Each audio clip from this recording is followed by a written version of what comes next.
কথা বলার যে অধিকার, এটি রাজনৈতিক অধিকার, এটি সাংবিধানিক অধিকার। এই 16 বছরে আপনারা ভোট দিতে পেরেছিলেন। দীর্ঘ 16 বছর পর এই চৌরাস্তায় দাঁড়িয়ে কথা বলার সুযোগ পেয়েছি।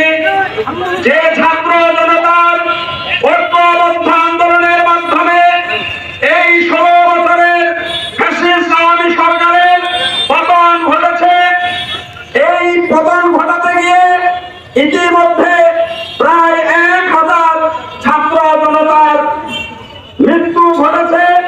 আমি ওই মৃত্যুবরণকারী সকলের রুহের মাগফিরাত কামনা করছি। আল্লাহ তাদেরকে জান্নাত নসিব করেন। ইতিমধ্যে এই আন্দোলন পরিচালনা করতে গিয়ে এদেশের হাজার হাজার ছাত্র জনতা গুলিবিদ্ধ হয়ে ওই আওয়ামী পেট্রো বাহিনীর লাঠি এবং অস্ত্রের আঘাতে আহত হয়ে হাসপাতালের বেডে মৃত্যুর সঙ্গে পাঞ্জা লড়ছে। আমি আজকে গভীর দোয়া করছি তাদের জন্য, মহান আল্লাহ তাআলা তাদেরকে যেন দ্রুত সুস্থতা দান করেন।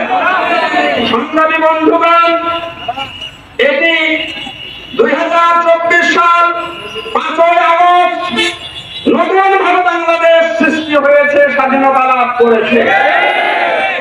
স্বাধীনতা ভূখণ্ডিত হয়েছিল। স্বাধীনতা বলতে কাকে বোঝায়? দু একটি কথা বলতে চাই। প্রথম স্বাধীনতা বলতে বোঝায় যেটা, সেটা আমার 56,000 বর্গ মাইলের যে বাংলাদেশ, এই বাংলাদেশটাকে সুসংহত থাকা, এর সীমানা সুরক্ষিত থাকা। কিন্তু আপনারা লক্ষ্য করেছেন ইতিমধ্যে পূর্বাঞ্চলে 5টি জেলা বন্যায় প্লাবিত হয়েছে। আকাশের বন্যা। শেখ হাসিনা যেখানে চলে গেছে ওইখানে আবার ষড়যন্ত্র করে বলছে যে বাঁধগুলো সব খুলে যান, বাংলাদেশ ভাসে বঙ্গোপসাগরে চলে যায়। বন্যা হয়েছে, তাদের সম্পদ ওই নদীর গর্ভে ভেসে বঙ্গোপসাগরে চলে গেছে। আজকের এই সমাবেশ থেকে আমরা তাদের জন্য দোয়া করছি, আল্লাহ যেন তাদেরকে এই শক্তি দান করেন, এটাকে সামলে উঠবার তৌফিক দান করেন। বাংলাদেশ জামাত ইসলামের পক্ষ থেকে তাদের জন্য সর্বাত্মক ত্রাণ সামগ্রী বিতরণের আমরা ব্যবস্থা করেছি সেখানে। সংগ্রামী বন্ধুগণ, আমি বলছি আমার দেশের 56,000 বর্গ মাইল এলাকা আওয়ামী পররাষ্ট্রনীতির কারণে, নতদান পররাষ্ট্রনীতির কারণে এটা স্বাধীনতা সংহত ছিল না। থাকলে সীমান্তে আমার বাংলাদেশের উপর গুলি চালিয়ে হত্যা করতে পারত না, ওই কাঁটাতারের বেলায় ঝুলতো না। এটা নতদান পররাষ্ট্রনীতির কারণে এটা হয়েছে। স্বাধীনতা বলতে বাক স্বাধীনতাকে বোঝায় একটি স্বাধীন দেশে স্বাধীনভাবে আমার মতামত ব্যক্ত করব, কথা বলবো। কিন্তু আপনাদের কাছে আমি প্রশ্ন রাখতে চাই, এই 16 বছরে একমাত্র আওয়ামী লীগ ছাড়া বিএনপি অথবা বিরোধী দল জামাত ইসলামী তাদের কোথাও কি কোনো কথা বলার সুযোগ দিয়েছে? রাস্তায় দাঁড়ানোর সুযোগ দেয়নি। আপনারা বলেন সাংবিধানিক অধিকারকে আমাদের হরণ করেছিল।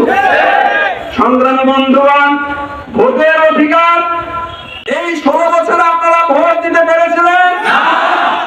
আমরা 2014 সালে আমরা ভোটে অংশগ্রহণ করি নাই। বিনা ভোটে 153 জন এমপি নির্বাচিত হয়েছে, তার মধ্যে এইটাও ছিল। 151 জন হলে সরকার গঠন হয়, আর কি ভোট করার দরকার আছে?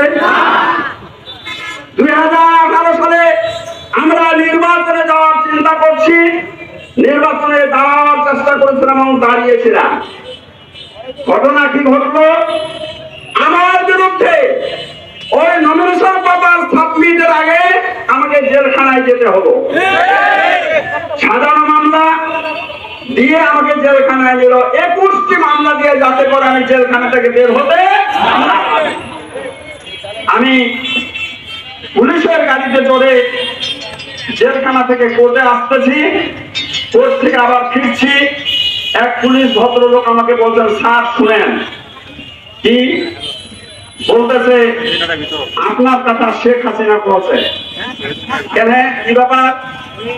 মানে আমি নাকি যুদ্ধ অপরাধী, আমি নাকি রাজাকার।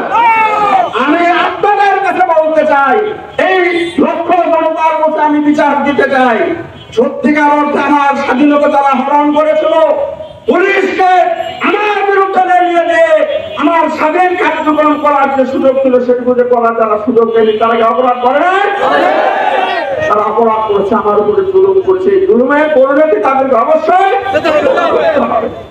সংগ্রামী বন্ধুগণ, 18তে ভোট হলো না, 2024